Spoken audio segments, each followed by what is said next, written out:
불교가 말하는 욕심. 비워야 채워진다. 안녕하세요.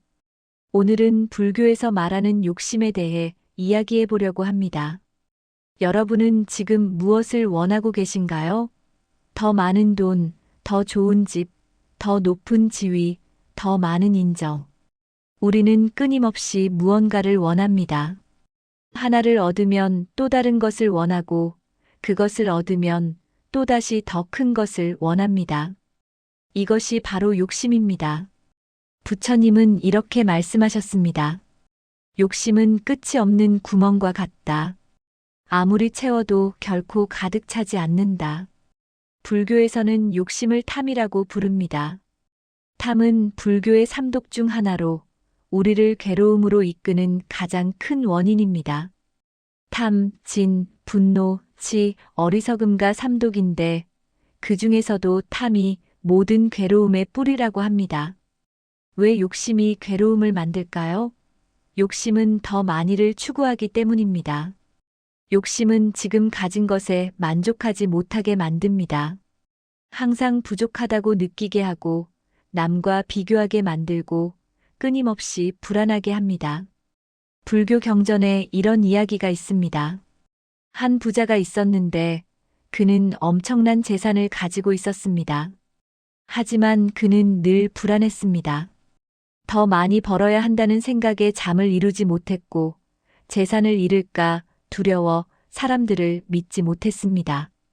어느 날 그는 부처님을 찾아가 물었습니다. 제게는 많은 재산이 있는데 왜 행복하지 않습니까?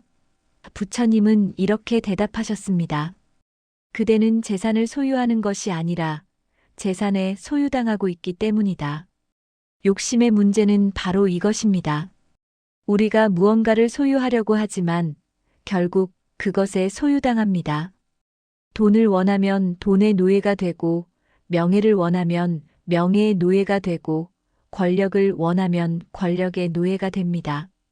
부처님은 욕심이 가져오는 세 가지 괴로움을 말씀하셨습니다. 첫째, 구하는 괴로움입니다. 원하는 것을 얻기 위해 노력하고 애쓰는 동안 우리는 괴롭습니다. 밤낮 없이 일하고 경쟁하고 불안해합니다. 지금 이 순간을 즐기지 못하고 미래만 바라봅니다. 둘째, 지키는 괴로움입니다. 원하는 것을 얻고 나면 이제 그것을 잃을까 두려워집니다. 재산을 모으면 도둑이 두렵고, 지위를 얻으면 내려올까 두렵고, 사랑을 얻으면 떠날까 두렵습니다. 소유가 많아질수록 두려움도 커집니다. 셋째, 잃는 괴로움입니다. 결국 모든 것은 변하고 사라집니다. 재산도, 지위도, 건강도, 심지어 생명도 영원하지 않습니다. 욕심으로 얻은 것을 잃을 때 우리는 더 큰 고통을 느낍니다. 그렇다면 우리는 아무것도 원하지 말아야 할까요?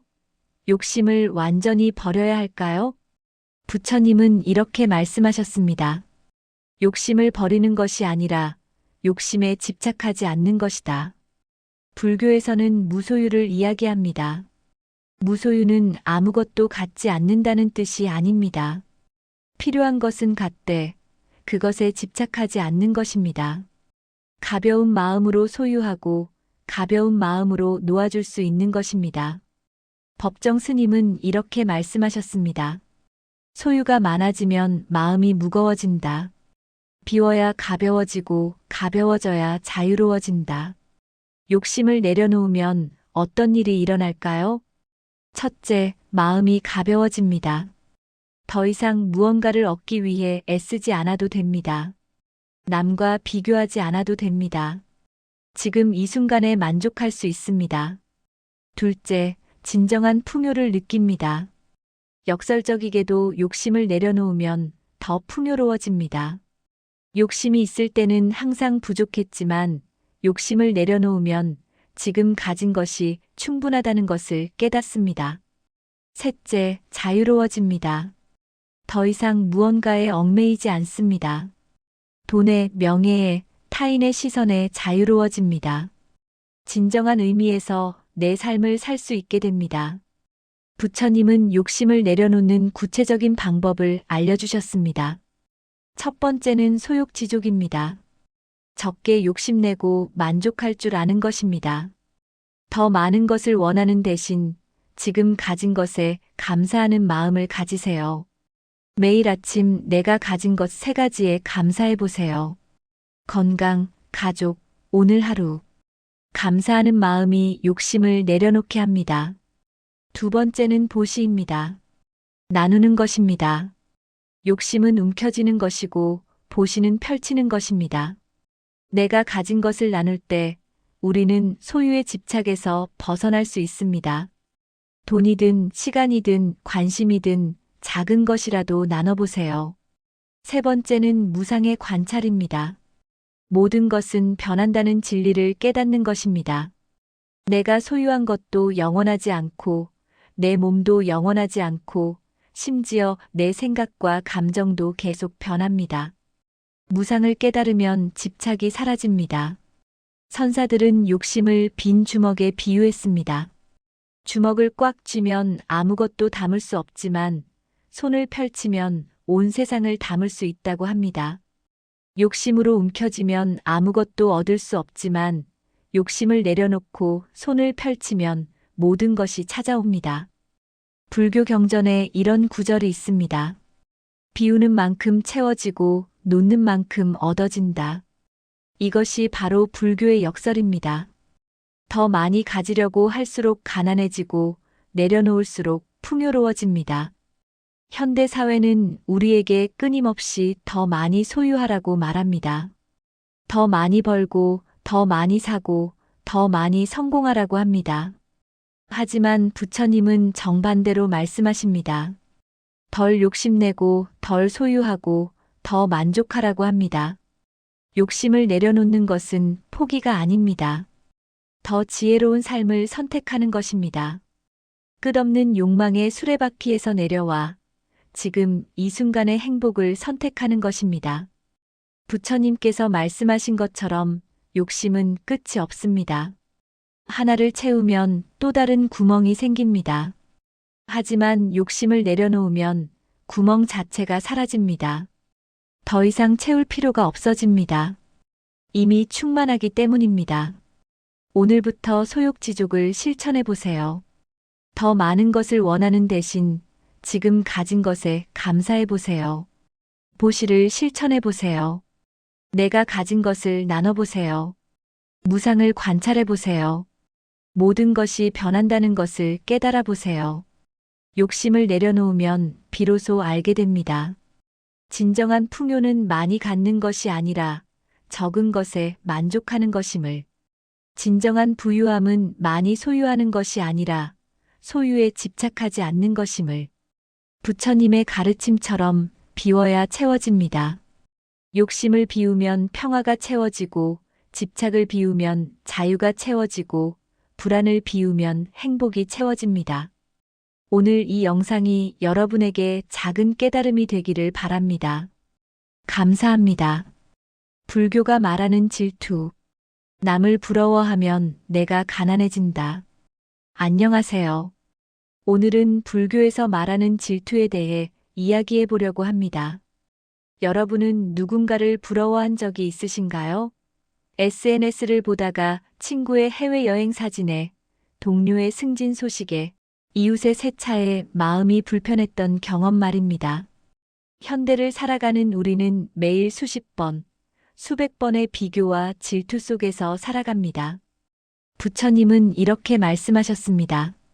질투는 마음의 독이며 스스로를 가난하게 만드는 가장 빠른 길이다. 왜 그럴까요? 불교에서는 질투를 번뇌의 하나로 봅니다. 번뇌란 우리의 마음을 괴롭히고 어지럽히는 감정들을 말합니다. 그 중에서도 질투는 특히 해로운 번뇌입니다. 질투는 3가지 독을 품고 있습니다. 첫째, 자신의 것을 보지 못하게 합니다. 남이 가진 것에만 눈이 가서 정작 내가 가진 소중한 것들을 보지 못합니다. 둘째, 마음의 평화를 빼앗아갑니다. 질투하는 순간 우리의 마음은 불안과 분노로 가득 차게 됩니다. 셋째, 관계를 파괴합니다. 질투는 사람과 사람 사이에 벽을 만들고 결국 우리를 외롭게 만듭니다. 불교 경전에는 이런 이야기가 있습니다. 한 승려가 동료 승려의 뛰어난 수행과 많은 공양을 받는 모습을 보고 질투심이 생겼습니다. 그는 밤낮으로 그 승려를 부러워하고 시기했습니다. 스승이 이를 알고 물었습니다. 그대는 그를 질투하며 무엇을 얻었는가? 승려는 대답할 수 없었습니다. 질투로 얻은 것은 아무것도 없었습니다. 오히려 잃은 것만 많았습니다. 마음의 평화, 수행에 대한 집중, 동료와의 우애, 모두 잃어버렸습니다. 스승은 말했습니다. 질투는 남의 것을 빼앗는 것이 아니라 내 것을 스스로 버리는 것이니라. 그렇다면 부처님은 질투를 어떻게 극복하라고 가르치셨을까요? 3가지 방법이 있습니다. 첫 번째 방법은 수의입니다. 수의란 다른 사람의 기쁨을 함께 기뻐하는 마음입니다. 누군가 좋은 일이 생겼을 때 질투하는 대신 진심으로 축하해주는 것입니다. 이것이 쉬워 보이지만 사실 매우 어려운 수행입니다. 하지만 수의를 실천하면 놀라운 일이 일어납니다. 남의 기쁨을 함께 기뻐하면 내 마음도 기쁨으로 가득 차게 됩니다. 불교에서는 이것을 무량공덕이라고 합니다. 남의 복을 시기하지 않고 함께 기뻐하면 그 복이 나에게도 돌아온다는 가르침입니다. 두 번째 방법은 지족입니다. 지족이란 만족할 줄 아는 마음입니다. 내가 가진 것이 충분하다는 것을 아는 것입니다. 부처님은 만족할 줄 아는 자가 진정한 부자라고 말씀하셨습니다. 우리가 질투하는 이유는 항상 부족하다고 느끼기 때문입니다. 더 많이, 더 좋게, 더 빨리 가져야 한다고 생각합니다. 하지만 지족을 실천하면 지금 내가 가진 것의 가치를 깨닫게 됩니다. 건강한 몸, 따뜻한 가족, 편안한 잠자리, 오늘 먹을 밥. 이 모든 것이 얼마나 감사한 일인지 알게 됩니다. 3번째 방법은 자비입니다. 자비란 모든 존재를 사랑하고 그들의 고통을 함께 아파하는 마음입니다. 질투심이 생길 때 그 사람도 나처럼 행복을 원하고 고통을 피하고 싶어 하는 존재임을 기억하는 것입니다. 누군가 성공했다면 그 뒤에는 분명 노력과 시련이 있었을 것입니다. 누군가 부유하다면 그 역시 나름의 고민과 걱정이 있을 것입니다. 이렇게 생각하면 질투심이 줄어들고 오히려 그 사람을 이해하고 존중하는 마음이 생깁니다. 불교에는 이런 비유가 있습니다. 어떤 사람이 이웃의 과일나무를 부러워했습니다. 그는 매일 담 너머로 탐스러운 과일을 보며 질투했습니다. 하지만 정작 자신의 정원에 있는 나무는 돌보지 않았습니다. 세월이 흘러 이웃의 나무는 늙어 시들었지만 그의 나무도 방치되어 죽어버렸습니다. 우리도 이 사람과 같습니다. 남의 것을 부러워하는 사이 정작 내 것을 잃어버립니다. 부처님은 우리에게 말씀하십니다. 내 정원을 가꾸어라. 그러면 아름다운 꽃이 필 것이다. 질투가 생길 때마다 이렇게 생각해 보세요. 저 사람의 행복이 내 불행은 아니다. 저 사람의 성공이 내 실패는 아니다. 이 세상에는 모두를 위한 충분한 행복이 있다. 불교에서는 이것을 풍요의식이라고 합니다. 세상은 제로섬 게임이 아닙니다. 누군가 얻는다고 해서 내가 잃는 것이 아닙니다. 오히려 함께 기뻐하고 축하할 때 모두의 행복이 커집니다. 질투를 놓으면 3가지를 얻습니다. 첫째, 내면의 풍요를 얻습니다. 남과 비교하지 않으니 항상 마음이 충만합니다. 내가 가진 것에 감사하게 되고 그것만으로도 행복합니다. 둘째, 진정한 관계를 얻습니다. 질투가 사라지면 사람들과 진심으로 연결될 수 있습니다. 경쟁이 아닌 협력의 관계, 시기가 아닌 응원의 관계를 맺을 수 있습니다. 셋째, 자유를 얻습니다. 남의 시선과 평가에서 자유로워집니다. 내 인생을 남과 비교하지 않고 내 속도로 살아갈 수 있습니다. 부처님은 이렇게 말씀하셨습니다. 질투는 두 개의 화살과 같다. 첫 번째 화살은 남을 향하지만 도달하지 못하고 두 번째 화살은 자신의 가슴에 꽂힌다. 질투는 남을 해치는 것 같지만 실제로는 나를 해칩니다.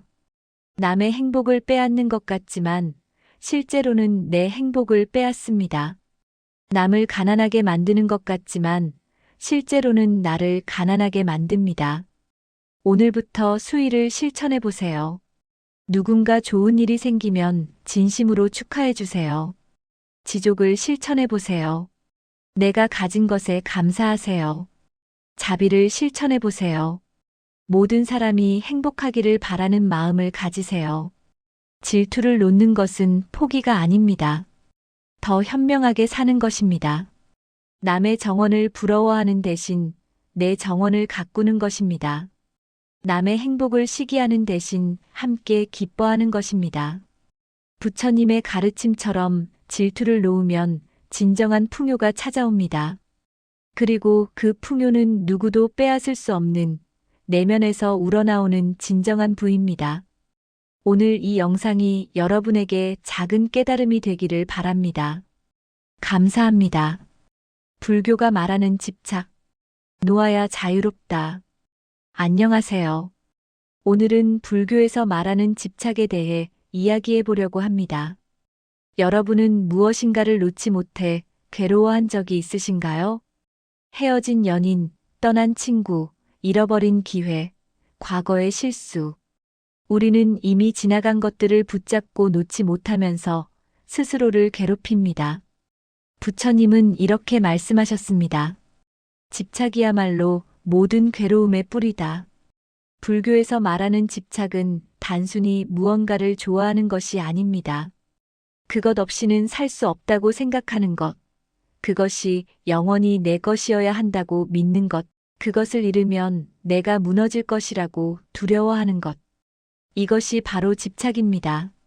부처님은 우리가 집착하는 5가지를 오온이라고 말씀하셨습니다. 물질적인 것에 대한 집착, 감각에 대한 집착, 생각에 대한 집착, 의지에 대한 집착, 의식에 대한 집착. 이 모든 것이 우리를 괴롭힙니다. 경전에는 이런 이야기가 있습니다. 한 부자가 금덩이를 너무 사랑한 나머지 밤낮으로 그것을 끌어안고 살았습니다. 금을 잃을까봐 두려워서 잠도 제대로 자지 못했습니다. 누군가 훔쳐갈까봐 친구도 만나지 않았습니다. 결국 그 부자는 금은 가졌지만 행복은 잃었습니다. 어느 날 도둑이 그 금을 훔쳐갔습니다. 부자는 절망에 빠져 부처님을 찾아갔습니다. 부처님은 이렇게 말씀하셨습니다. 당신은 금을 잃었을 때 비로소 자유를 얻었습니다. 금이 있을 때 당신은 금의 노예였습니다. 우리 모두는 이 부자와 같습니다. 돈, 명예, 사랑, 건강, 외모. 이런 것들을 붙잡고 놓지 못하면서 스스로 노예가 됩니다. 집착은 우리를 자유롭지 못하게 만듭니다. 그렇다면 집착은 왜 생기는 걸까요? 불교에서는 3가지 이유를 말합니다. 첫째, 무상을 받아들이지 못해서입니다. 모든 것은 변합니다. 영원한 것은 없습니다. 하지만 우리는 변하지 않기를 바랍니다. 이 순간이 영원하기를, 이 사람이 영원히 내 곁에 있기를, 이 행복이 영원하기를 바랍니다. 하지만 그것은 불가능합니다. 둘째, 무아를 이해하지 못해서입니다. 나라는 것도 고정된 실체가 아닙니다. 우리는 순간순간 변하는 존재입니다. 하지만 우리는 변하지 않는 나가 있다고 믿습니다. 그리고 그 나를 지키기 위해 무언가를 붙잡으려고 합니다. 셋째, 두려움 때문입니다. 잃을까봐 두렵고, 변할까봐 두렵고, 사라질까봐 두렵습니다. 이 두려움이 집착을 만듭니다. 그렇다면 어떻게 집착을 놓을 수 있을까요? 부처님은 구체적인 방법을 알려주셨습니다. 첫 번째 방법은 무상을 관찰하는 것입니다. 매일 아침 일어나서 이렇게 생각해 보세요. 오늘 내가 소중히 여기는 것들은 언젠가 사라질 것이다. 내 몸도, 내 재산도, 내 관계도 영원하지 않다. 처음에는 슬프게 느껴질 수 있습니다. 하지만 이것을 받아들이면 오히려 지금 이 순간을 더 소중히 여기게 됩니다. 두 번째 방법은 감사하며 누리는 것입니다. 집착과 감사는 다릅니다. 집착은 이것은 내 것이어야 해라고 생각하는 것이고, 감사는 이것이 지금 내 곁에 있어서 고마워라고 생각하는 것입니다.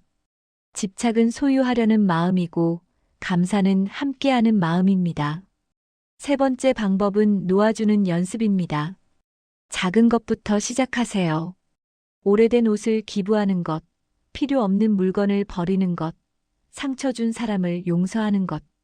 놓아주는 연습을 하다 보면 점점 큰 것도 놓을 수 있게 됩니다. 네 번째 방법은 지금 이 순간에 집중하는 것입니다. 과거에 집착하거나 미래를 걱정하지 마세요. 지금 이 순간만 충실히 살아가세요. 과거는 이미 지나갔고 미래는 아직 오지 않았습니다. 우리가 살 수 있는 시간은 오직 지금뿐입니다. 부처님은 이렇게 말씀하셨습니다. 손을 쥐면 아무것도 얻을 수 없지만 손을 펴면 온 세상을 얻을 수 있다. 집착을 놓으면 무엇을 얻을 수 있을까요? 부처님은 세 가지를 말씀하셨습니다. 첫째, 자유를 얻습니다. 집착은 우리를 묶어두는 사슬입니다. 그 사슬을 끊으면 비로소 자유로워집니다. 어디든 갈 수 있고 무엇이든 할 수 있고 누구든 될 수 있습니다. 둘째, 평화를 얻습니다. 집착이 있으면 항상 불안합니다. 잃을까봐, 변할까봐, 떠날까봐 두렵습니다. 하지만 집착을 놓으면 그 불안도 사라집니다. 마음의 평화가 찾아옵니다. 셋째, 사랑을 얻습니다. 집착은 소유하려는 마음이지만 진정한 사랑은 자유롭게 하는 마음입니다. 집착을 놓으면 비로소 진정으로 사랑할 수 있게 됩니다. 불교에는 이런 비유가 있습니다. 원숭이가 항아리 안에 손을 넣어 음식을 움켜쥐었습니다. 하지만 주먹을 쥔 채로는 항아리에서 손을 뺄 수 없었습니다. 원숭이는 음식을 놓지 않으려다 결국 굶어 죽었습니다. 우리도 이 원숭이와 같습니다. 놓으면 자유로워질 수 있는데 놓지 못해서 스스로를 가둡니다. 부처님은 우리에게 말씀하십니다. 손을 펴라. 그러면 자유로워질 것이다. 오늘부터 하나씩 놓아보세요. 과거의 후회, 미래의 걱정, 타인의 시선, 물질에 대한 욕심, 관계에 대한 집착. 하나씩 놓다 보면 어느새 당신은 자유로워져 있을 것입니다. 집착을 놓는 것은 포기하는 것이 아닙니다. 더 현명하게 사는 것입니다. 물을 움켜쥐면 손가락 사이로 빠져나가지만 손을 펴서 받으면 물을 담을 수 있습니다. 인생도 마찬가지입니다. 부처님의 가르침처럼 집착을 놓으면 진정한 자유가 찾아옵니다. 그리고 그 자유는 당신의 삶을 완전히 바꿀 것입니다. 집착이 사라진 자리에 평화가, 자유가, 사랑이 찾아옵니다. 오늘 이 영상이 여러분에게 작은 깨달음이 되기를 바랍니다. 감사합니다. 여러분, 혹시 이런 적 있으신가요? 친구의 SNS를 보다가 갑자기 내 삶이 너무 평범하게 느껴지고 남들은 다 멋진 인생을 사는 것 같은데 나만 뒤처진 것 같은 그런 기분 말이에요. 사실 우리는 하루에도 수십 번씩 남과 나를 비교합니다. 누군가의 새 차, 누군가의 승진 소식, 누군가의 행복한 가족 사진. 그 순간 우리 마음속엔 알 수 없는 공허함이 찾아옵니다. 왜 비교는 우리를 불행하게 만들까요? 부처님은 이렇게 말씀하셨습니다. 남과 나를 비교하는 마음은 마음의 평화를 스스로 깨뜨리는 칼날과 같다. 비교가 위험한 이유는 명확합니다. 우리는 남의 가장 화려한 순간과 나의 가장 평범한 일상을 비교하기 때문입니다. 이건 처음부터 공정한 게임이 아닙니다. SNS 속 그 사람도 분명 힘든 순간이 있을 겁니다. 하지만 우리는 그걸 보지 못합니다. 우리가 보는 건 편집된 하이라이트 뿐이죠. 사과나무와 배나무의 지혜. 재미있는 비유 하나 들려드릴게요. 사과나무가 배나무를 보며 말했습니다. 난 왜 배처럼 크고 시원한 열매를 못 맺을까? 나는 실패한 나무인가 봐. 이 얼마나 우스운 생각인가요? 사과나무는 사과를 맺어야 하고 배나무는 배를 맺어야 합니다. 각자의 씨앗이 다르고 뿌리가 다르고 자라온 환경이 다릅니다. 부처님께서도 말씀하셨습니다. 각자의 업과 인연이 다르다. 씨앗이 다른데 어찌 같은 열매를 바라겠는가? 당신은 당신대로, 나는 나대로 피어나면 됩니다. 진짜 비교해야 할 대상은 누구일까요? 그렇다면 우리는 아무것도 비교하지 말아야 할까요? 아닙니다. 비교할 대상이 하나 있습니다. 바로 어제의 나입니다. 오늘의 내가 어제보다 조금이라도 나아졌다면 그것으로 충분합니다. 조금 더 친절한 말을 했다면, 조금 더 긍정적으로 생각했다면, 조금 더 감사한 마음을 냈다면, 그게 바로 진짜 성장입니다. 남의 10km와 나의 1km를 비교하지 마세요. 어제의 내 1km와 오늘의 내 1.1km를 비교하세요. 그 0.1km의 차이가 쌓이면 결국엔 멀리 갑니다. 감사의 마법. 비교에서 벗어나는 가장 강력한 방법이 하나 있습니다.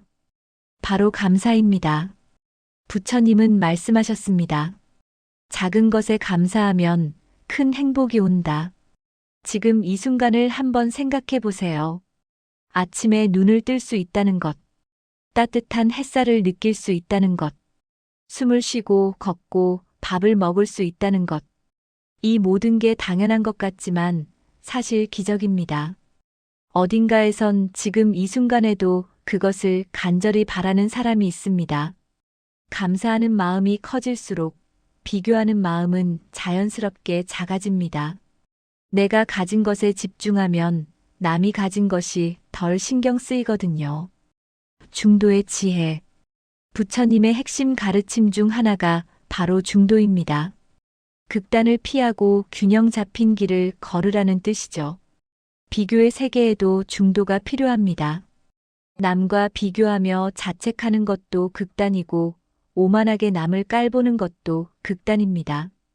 중도는 이렇습니다. 지금의 나를 있는 그대로 받아들이되 더 나은 내가 되려고 꾸준히 노력하는 것. 완벽하지 않아도 괜찮습니다. 우리는 모두 수행 중입니다. 부처님도 하루아침에 깨달음을 얻으신 게 아닙니다. 오랜 시간 수행하고 넘어지고 다시 일어서고를 반복하셨죠. 오늘부터 실천할 수 있는 3가지. 이론은 충분합니다. 이제 실천이 필요할 때죠. 오늘부터 바로 시작할 수 있는 3가지 방법을 알려드릴게요. 첫째, 감사일기를 쓰세요. 매일 저녁 자기 전에 오늘 감사한 일 3가지만 적어보세요. 오늘 맛있는 커피를 마셨다. 친구가 웃으며 인사했다. 날씨가 좋았다. 이런 작은 것들로 충분합니다. 일주일만 해보세요. 마음이 달라지는 걸 느끼실 겁니다. 둘째, SNS 사용을 의식적으로 줄이세요. 비교의 가장 큰 유혹이 어디서 오는지 우리 다 알고 있죠? SNS 사용 시간을 하루 30분으로 제한해 보세요. 대신 그 시간에 산책을 하거나 책을 읽거나 명상을 해보세요. 당장은 불편하겠지만 일주일 후엔 마음이 훨씬 가벼워집니다. 셋째, 자해 명상을 해보세요. 매일 아침 5분만 투자하세요. 눈을 감고 조용히 이렇게 말해보세요. 내가 행복하기를, 내가 평화롭기를, 내가 건강하기를. 이렇게 자신에게 먼저 사랑을 보내는 겁니다. 그 다음엔 주변 사람들에게도 같은 마음을 보내보세요. 모든 이가 행복하기를, 모든 이가 평화롭기를. 새로운 시작. 부처님은 말씀하셨습니다. 어제는 이미 지나갔고 내일은 아직 오지 않았다. 오직 오늘만이 우리의 것이다. 과거의 실수나 남과의 비교로 오늘을 망치지 마세요. 지금 이 순간 당신이 숨쉬고 있다는 것 자체가 새로운 기회입니다. 행복은 언제나 지금 여기에 있습니다. 멀리서 찾을 필요 없습니다. 마무리하며 부처님은 이렇게도 말씀하셨습니다. 자신이 자신의 등불이 되어라. 남의 빛을 부러워하지 말고 내 안의 빛을 밝히세요. 그 빛은 비록 작을지라도 당신만의 길을 비추기엔 충분합니다. 당신의 인생은 당신만의 것입니다. 남의 잣대로 재지 마세요. 남의 속도에 맞추려 하지 마세요. 당신만의 리듬으로, 당신만의 속도로 걸어가세요. 그 길 위에서 진정한 행복을 만나실 겁니다. 오늘부터 비교를 내려놓고 감사를 선택하세요. 어제보다 나은 오늘을 만들어 가세요. 그것만으로도 당신은 충분히 잘하고 계십니다. 이 영상이 도움이 되셨다면 구독과 좋아요 부탁드립니다. 여러분 모두의 행복과 평화를 진심으로 기원합니다. 감사합니다. 불교가 말하는 고통. 고통은 집착에서 온다.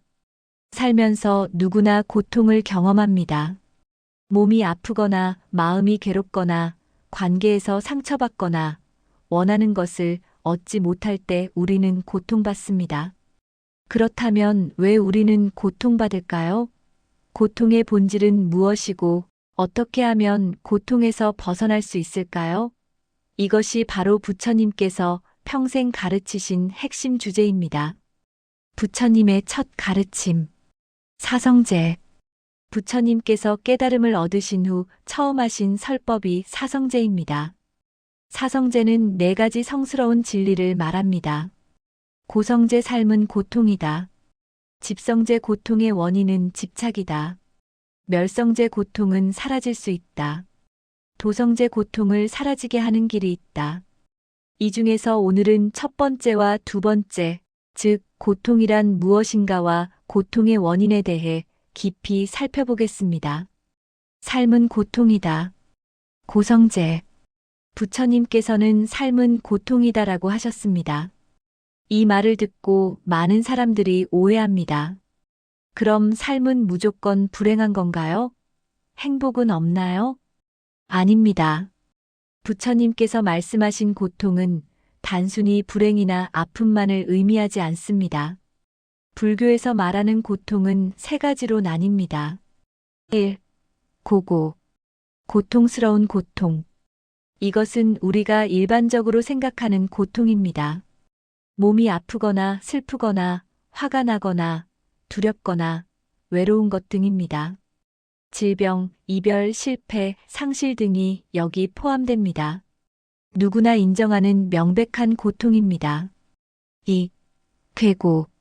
변하는 고통. 이것은 행복한 것이 사라질 때 느끼는 고통입니다. 좋아하는 사람과 헤어질 때, 즐거웠던 시간이 끝날 때, 소중한 것을 잃을 때 느끼는 고통입니다. 역설적이게도 행복 자체가 고통의 씨앗입니다. 왜냐하면 모든 행복은 언젠가 끝나기 때문입니다. 맛있는 음식도 먹으면 사라지고, 즐거운 여행도 끝나고, 아름다운 꽃도 시들고, 사랑하는 사람도 떠납니다. 3. 행고. 존재 자체의 고통. 이것이 가장 깊은 의미의 고통입니다. 아프지도 않고 슬프지도 않은데 뭔가 불안하고 불만족스럽고 공허한 느낌, 그것이 바로 행고입니다. 모든 것이 계속 변하고 불안정하다는 사실 자체가 고통입니다. 아무리 좋은 상황도 영원하지 않고 내가 원하는 대로 통제할 수 없다는 것이 고통입니다. 부처님께서 삶은 고통이다라고 하신 것은 주로 이 3번째 의미, 즉 존재의 근본적인 불안정성과 불완전함을 가리키신 것입니다. 고통의 진짜 원인. 집착. 그렇다면 고통의 원인은 무엇일까요? 부처님께서는 명확하게 말씀하셨습니다. 고통의 원인은 집착이다. 집착이란 무엇일까요? 붙들고 놓지 않으려는 마음입니다. 원하는 것을 얻으려 하고 원하지 않는 것을 피하려 하는 마음입니다. 불교에서는 이것을 애 또는 가래라고 부릅니다. 목마른 사람이 물을 갈구하듯이 우리는 끊임없이 무언가를 갈구합니다. 집착에는 세 가지 종류가 있습니다. 1. 요괴, 감각적 쾌락에 대한 집착. 맛있는 음식, 좋은 향기, 아름다운 것, 기분 좋은 감각을 계속 원하는 마음입니다. 문제는 감각적 즐거움이 일시적이라는 것입니다. 금방 사라지고 더 많은 것을 원하게 만듭니다.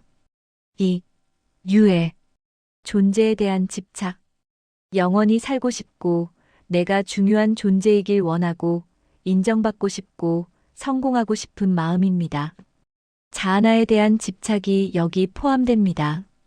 나는 이래야 해, 나는 특별해야 해라는 생각입니다. 3. 무유해, 없어지고 싶은 집착. 고통스러울 때 차라리 죽고 싶다. 모든 것이 사라졌으면 좋겠다고 생각하는 마음입니다. 역설적이게도 사라지고 싶은 마음도 일종의 집착입니다. 왜 집착이 고통을 만드는가? 집착이 고통을 만드는 이유는 간단합니다.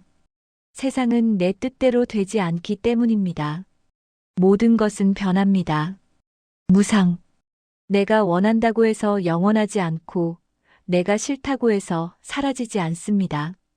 좋아하는 사람도 변하고 건강했던 몸도 늙고 모았던 재산도 없어질 수 있습니다. 집착은 흐르는 물을 손으로 붙잡으려는 것과 같습니다. 붙잡으려 할수록 물은 빠져나가고 손만 아픕니다. 부처님께서는 이렇게 말씀하셨습니다. 집착하지 않으면 고통이 없다. 고통의 씨앗은 집착이다. 집착의 구체적 예시. 일상에서 집착이 어떻게 고통을 만드는지 살펴봅시다. 관계에서의 집착. 이 사람은 나를 사랑해야 해. 이 사람은 변하지 말아야 해. 이 사람은 나를 떠나면 안 돼. 이런 집착이 있으면 상대가 조금만 달라져도 불안하고 조금만 거리를 두면 화가 나고 떠날까봐 두렵습니다. 사랑하는 것과 집착하는 것은 다릅니다. 사랑은 상대의 행복을 바라지만 집착은 내 만족을 바랍니다. 성공에 대한 집착. 나는 성공해야 해. 남들보다 나아야 해. 인정받아야 해. 이런 집착이 있으면 조금만 뒤처져도 불안하고 실패하면 무너지고 성공해도 만족하지 못합니다. 왜냐하면 집착은 결코 만족을 모르기 때문입니다. 항상 더 많은 것을 원합니다. 건강에 대한 집착. 나는 아프면 안 돼. 나는 늙으면 안 돼. 나는 죽으면 안 돼. 이런 집착이 있으면 몸에 조금만 이상이 있어도 공포에 빠지고 늙어가는 것을 받아들이지 못하고 죽음을 두려워합니다. 하지만 모든 생명은 결국 늙고 병들고 죽습니다. 이것은 자연의 법칙입니다. 집착과 욕구의 차이. 여기서 중요한 점이 있습니다. 부처님께서는 욕구 자체를 나쁘다고 하지 않으셨습니다. 배고프면 먹고 싶고, 졸리면 자고 싶고, 사랑하고 싶고, 성장하고 싶은 것은 자연스러운 욕구입니다. 문제는 욕구가 집착이 될 때입니다. 욕구와 집착의 차이는 이렇습니다. 욕구. 배고프네. 밥을 먹어야겠다. 먹으면 만족함. 집착. 이 음식을 먹어야만 해. 이것 아니면 안 돼. 먹어도 불만족. 욕구. 건강하고 싶다. 건강을 위해 노력함. 집착. 절대 아프면 안 돼. 조금만 아파도 공포에 빠짐. 욕구는 유연하지만 집착은 경직되어 있습니다. 욕구는 만족을 알지만 집착은 결코 만족하지 못합니다. 집착에서 벗어나는 법. 그렇다면 어떻게 집착에서 벗어날 수 있을까요? 1. 알아차리기. 먼저 내가 집착하고 있다는 것을 알아차려야 합니다. 지금 나는 이것에 집착하고 있구나. 이것을 꼭 가져야 한다고 생각하고 있구나. 알아차림만으로도 집착의 힘이 약해집니다. 2. 무상을 이해하기. 모든 것은 변한다는 사실을 깊이 이해해야 합니다. 좋은 것도 나쁜 것도 행복도 불행도 건강도 질병도 만남도 이별도 모두 변합니다. 변하는 것을 붙잡으려 하는 것이 고통의 원인입니다. 3. 놓아주기 연습. 작은 것부터 놓아주는 연습을 하세요. 좋아하는 음식을 다 먹지 않고 남겨두기, 화가 날 때 바로 반응하지 않고, 잠시 멈추기, 내 생각이 틀렸을 수도 있다고 인정하기. 이런 작은 연습들이 쌓이면 큰 것도 놓을 수 있게 됩니다. 4. 감사하기. 지금 가진 것에 감사하면 집착이 줄어듭니다. 집착은 더 많이, 더 좋은 것을 원하는 마음이지만, 감사는 지금 이것으로 충분하다는 마음입니다. 마무리. 고통은 삶의 일부입니다. 고통을 완전히 없앨 수는 없지만, 고통과의 관계를 바꿀 수 있습니다. 고통의 원인은 외부 상황이 아니라 내 마음속의 집착입니다. 집착을 알아차리고 놓아주면 같은 상황에서도 고통이 줄어듭니다. 부처님께서 말씀하셨듯이 고통에서 벗어나는 길은 있습니다. 그 길은 바로 집착을 내려놓는 것입니다. 오늘부터 작은 것 하나씩 놓아주는 연습을 시작해 보세요. 그러면 당신의 삶이 조금씩 가벼워질 것입니다. 감사합니다.